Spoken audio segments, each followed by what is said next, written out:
Imagine a road trip where you just drive straight through, your mind filled with all the stories and adventures that might be hiding just beyond your window. The challenges, the people, the journeys, waiting just off the main path. This game takes the soul of an RPG and a survival game and wraps it up in the adventure of the open road. The game I'm talking about is Keep Driving, an indie title from YCJY Games that was released on February 6, 2025. On paper, it's an adventure, casual and simulation game, but trust me, it's so much more than that. I've been wanting to make this review for so long because I absolutely love this game. In fact, I think it might be one of the best indie games I've ever played. So if you're looking for an innovative game with a great story and tons of replay value, you've come to the right place. So how does Keep Driving actually play? At its core, the game is a journey. You plot your course on a map, but the real adventure happens while you're driving. That's when the roadside events pop up. These events are where the game's innovative mechanics really shine. They're presented as a kind of card battle system, but instead of fighting monsters, you're dealing with real-life road trip challenge, like a breakdown, a police stop, or even hitting a pothole. To combat these, your cards are literally hanging from your rearview mirror. These events will attack in different aspects of the journey, and your character's energy, your money, your car's durability, or your gas level are the things that they are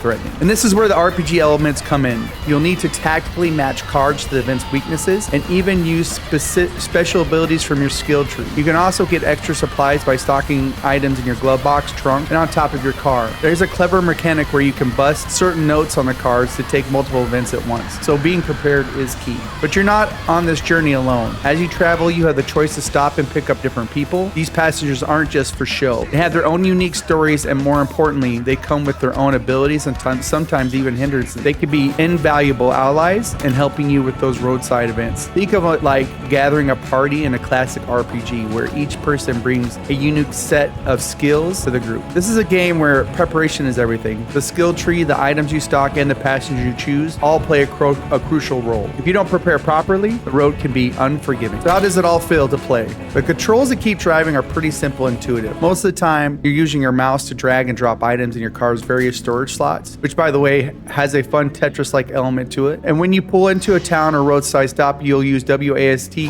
keys, more actually A and D, to navigate and click on different places to go inside, whether it's to fill up your gas or to explore. There are also some events where you get out of your car and explore on foot, like in a forest or an alley. In these sections, it's a simple point and click system. You just select the path you want to take and your character auto travels until they run into something or have to make another choice. But for the most part, the gameplay outside the car battles is focused on making choices. A huge part of the game is your interactions with your passengers. You're constantly making choices, but what you say to them and yourself can have an impact on the story and their effectiveness in roadside event. Unlike a lot of games, the difficulty and pacing and Keep Driving are entirely up to you. This game is what you make of it. It is your story to unfold as you drive through to whatever ending you're aiming for. There's multiple endings, and they have a huge amount of replay value, all depending on the choices you make. You want to take a long way around to uncover every story and help every passenger you come across, or are you focused on your single destination, trying to get there as quickly as possible? Your choices directly influence the challenges you'll face and how long your journey will be. The game is as difficult as you want it to be, and it also as long as you want it to be. This is a game that truly lets you choose your own adventure. Just like the gameplay, the narrative Keep Driving is completely user-driven. The story honestly unfolds as you play. It can journey feel like your own. And this feeling of ownership is what really draws you in and keeps you invested in every mile. The characters you meet along the way are huge parts of this. You'll encounter a wide range of hitchhikers, each with their own unique story. I don't want to spoil too much,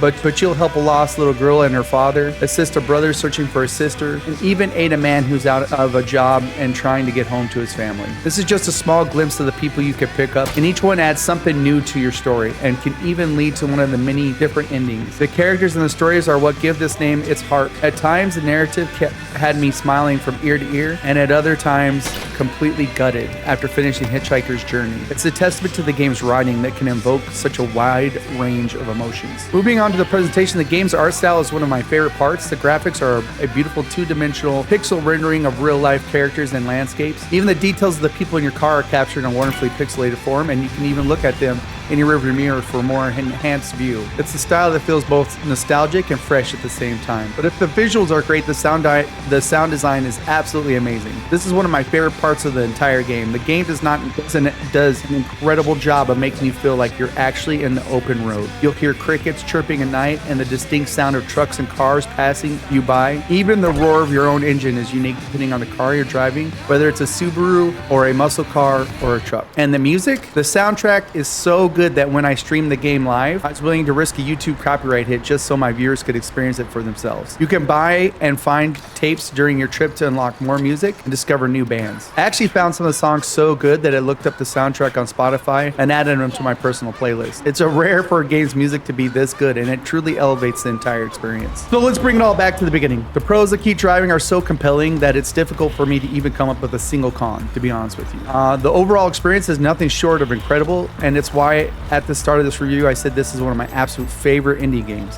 I genuinely fell in love with this game. If you enjoy adventure, a great story, you want to play a game that not only entertains you but also makes you feel something, this game is absolutely for you. Keep Driving is a rare gem that delivers on every promise. For that reason, I'm giving Keep Driving a perfect 10 out of 10. I almost never give a game a full score, but I'm giving it to this one because frankly, I can't give it any less. That's my review of Keep Driving. Thank you all so much for watching, and let me know in the comments below what you thought of the game and if you played it. Until next time, I'll see you on the road.